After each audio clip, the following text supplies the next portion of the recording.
మన విశాల భారతంలో ఎన్నో పురాతన దేవాలయాలు, అద్భుత కట్టడాలు, ఆధ్యాత్మిక కేంద్రాలు ఉన్నాయి. ఆసక్తికరమైన స్థల పురాణం, విశేషాలతో పాటు శిల్పకళ ఉట్టిపడేలా ఆ కట్టడాలు ఉంటాయి. వీటిలో కొన్ని మాత్రమే ప్రాచుర్యం పొందగా మరికొన్ని కాలగర్భంలో కలిసిపోతున్నాయి.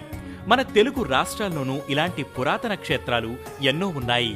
అందులో ఒకటి దేశంలోనే తొలి శివాలయంగా ప్రసిద్ధికెక్కిన గుడిమల్లం పరమేశ్వర ఆలయం. ఆంధ్రప్రదేశ్లోని తిరుపతి జిల్లా ఏర్పేడు మండలంలో ఉంది ఈ గుడిమల్లం అనే గ్రామం. తిరుపతికి ఇది 20 కిలోమీటర్ల దూరం. ఇక్కడి పరమేశ్వర స్వామి ఆలయానికి ఎన్నో విశేషాలు ఉన్నాయి. గర్భాలయం, అంతరాలయం ముఖమండపాల కంటే లోతుగా ఉంటుంది. ఇక ఇతర ఆలయాల్లో ఉన్నట్టు సాధారణ శివలింగం రూపంలో ఇక్కడి స్వామి ఉండరు.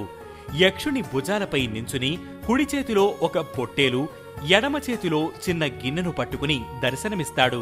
ఎడమ భుజానికి గండ్రగొడ్డలి తగిలించుకున్నట్లు ఉంటాడు. స్వామివారి జటలు పైకి ముడివేసినట్లు, చెవులకు రంగులు, ఇతర ఆభరణాలు కనిపిస్తాయి. ఇక లింగం మొత్తం పురుషాంగాన్ని పోలి ఉంటుంది. ఈ ఆలయం క్రీస్తు పూర్వం 2వ శతాబ్ద కాలం నాటిదని చరిత్రకారులు చెబుతున్నారు. 1911లో పురాతన శాస్త్రవేత్త గోపీనాథరావు ఈ శివాలయం ఉనికిని గుర్తించారు. గుడిమల్లంలో కొలువై ఉన్న శివలింగాన్ని పోలిన బొమ్మ ఉజ్జయినిలో దొరికిన రాగి నాణంపై ఉంది. మధుర మ్యూజియంలోనూ ఇలాంటి శిల్పం ఉంది. ఈ ఆలయానికి పరశురాముడితో సంబంధం ఉన్నట్లు పురాణాలు చెబుతున్నాయి. తండ్రి ఆజ్ఞ మేరకు తల్లి శిరచ్ఛేదం చేసేందుకు సిద్ధపడిన పరశురాముడు ఆ ఆవేదన నుంచి బయటపడేందుకు ఋషులు సూచన మేరకు ఆరాధించేందుకు ఓ శివలింగం కోసం వెతకడం మొదలు పెడతాడు. ఈ క్రమంలో అడవి మధ్యలో ఓ లింగాన్ని గుర్తించి అక్కడే ఓ చెరువు తవ్వి శివుడిని ఆరాధించడం మొదలు పెడతాడు. ఆ చెరువులో ప్రతిరోజు ఓ పుష్పం పూస్తుంది. దాంతో పరశురాముడు శివుణ్ణి పూజించేవాడు.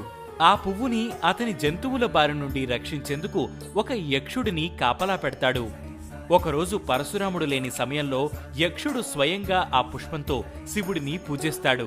తీరా పరశురాముడు పూజకు వచ్చే సమయానికి పుష్పం లేకపోవడంతో కోపోద్రుక్తుడై యక్షుడిపై యుద్ధానికి దిగుతాడు. 14 ఏళ్ల పాటు ఈ యుద్ధం సాగిందట. ఈ యుద్ధం కారణంగా అక్కడ పెద్ద గొయ్య ఏర్పడిందని, ఆ ప్రదేశాన్ని గుడిమల్లం అని పిలుస్తారని స్థల పురాణం చెబుతోంది. పరమశివుడు ప్రత్యక్షమై ఆ యుద్ధాన్ని ఆపడమే కాక ఇద్దరిని అనుగ్రహిస్తాడు. అందుకు ప్రతీకగా విగ్రహానికి ఓ చేతిలో వేటాడిన మృగం, రెండో చేతిలో కుండ ధరించాడని పండితులు చెబుతుంటారు. ఇక మూడో విషయం ఏంటంటే, ప్రతి 60 ఏళ్లకోసారి వరదలు వచ్చి ఈ గర్భాలయం పూర్తిగా నీటిలో మునిగిపోతుందని ప్రచారమూ ఉంది. శివలింగం పైభాగాన్ని నీరు తాకి మళ్లీ కిందకు ప్రవహిస్తుందట.